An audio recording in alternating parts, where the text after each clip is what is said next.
Eurythmics with Sweet Dreams here on 107.5 Switch Radio, and I have local author Majid in the studio with me. Hello, Majid. Hi, Emma. Thanks for having me on the show. Oh, it's fine. So you're here to tell us about your new book. Yep.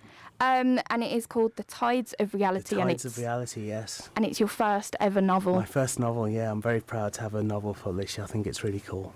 How are you finding it? It's brilliant. I think the kudos of being published is a really cool thing, and I'm really enjoying the experience, and I enjoyed the production experience of the novel, and the publicity side of it as well has been really exciting. So it's been a really cool experience. I'm really enjoying it.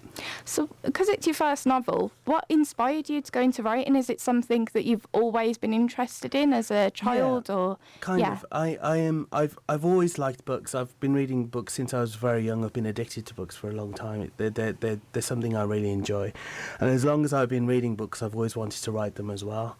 I've always been interested in the power of the storyteller to tell a good story and to fire at people's imaginations.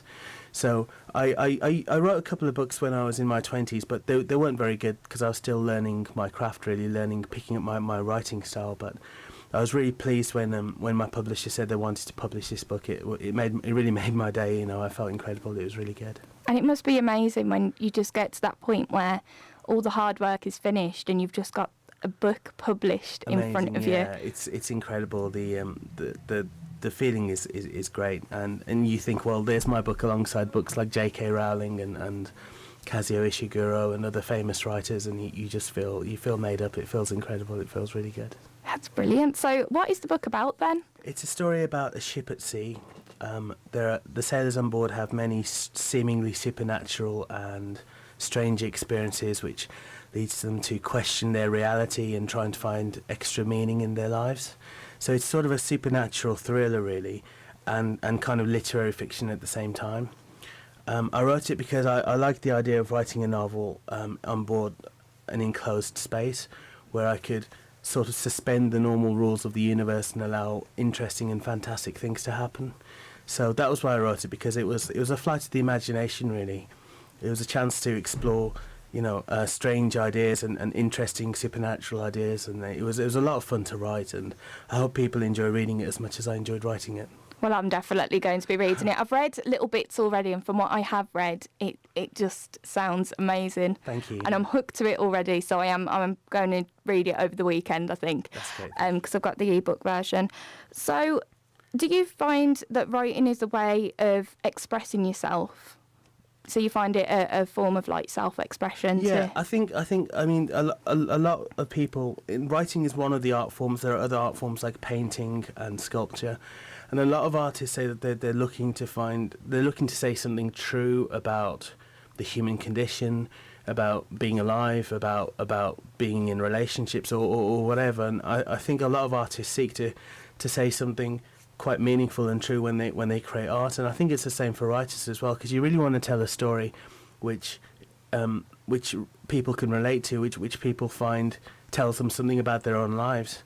So it is like that for me, really, because I kind of I feel that by talking about ideas, I'm sharing them, and it's a chance to for everyone to think about the fictional ideas that I've put forward. Oh, that's brilliant. That sounds really good. So is there any difficulties in writing your first novel then?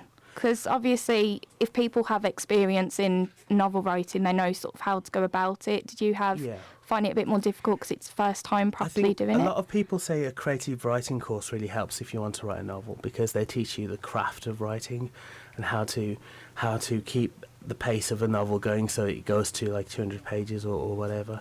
It can be a bit daunting writing a novel at first because they're so long. Most people in their everyday lives, they might write emails or letters, but they don't get a chance to sit down and write a document which is hundreds of pages long. Yeah. And it can be difficult, but if you spread it out over a long time and maybe write for, say, half an hour a day, after a few months you can really come up with quite an interesting document which a lot of people might enjoy reading.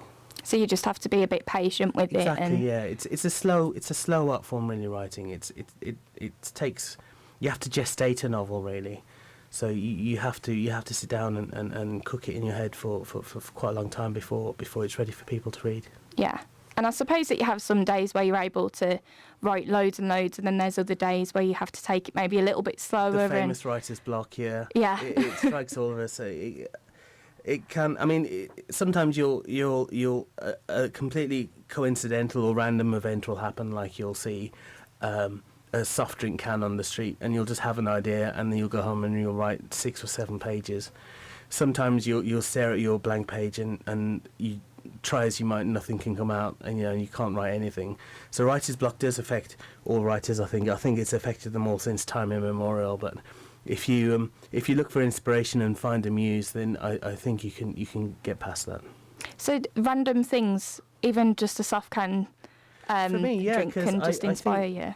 Often when I like walking, I like walking quite long distances and doing countryside walks because I find it meditative. And I find it helps me relax and it helps me think. And sometimes when I'm thinking, it's like free association in my mind where I just think a train of thought.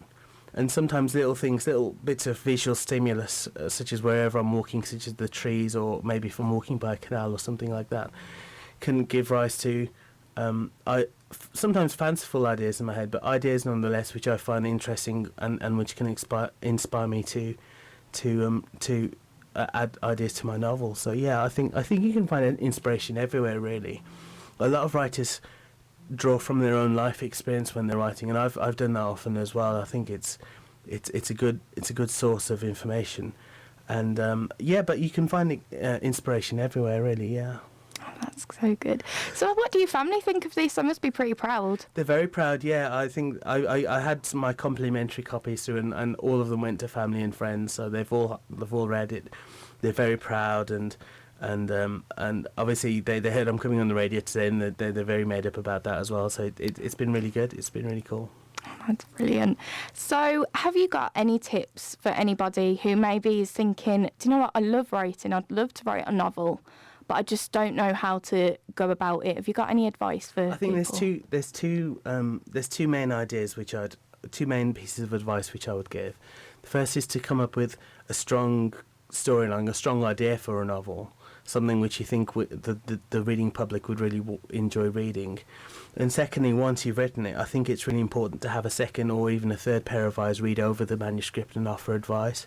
Because often when a manuscript has had 2, 3 or even maybe 4 pair of eyes look over it and offer constructive criticism, it turns into a stronger manuscript. And often that is actually the key to getting published, having someone look at your work and proofread it and get it ready for the publishers to take a look at. So those are the 2 pieces of advice I'd give to your listeners about what to do. That's good advice. And lastly, how can people read your book? How can they get a hold of a copy? It's available from Waterstones and Amazon, and it's available from all good bookshops. So please go ahead and read it, and I hope you enjoy it.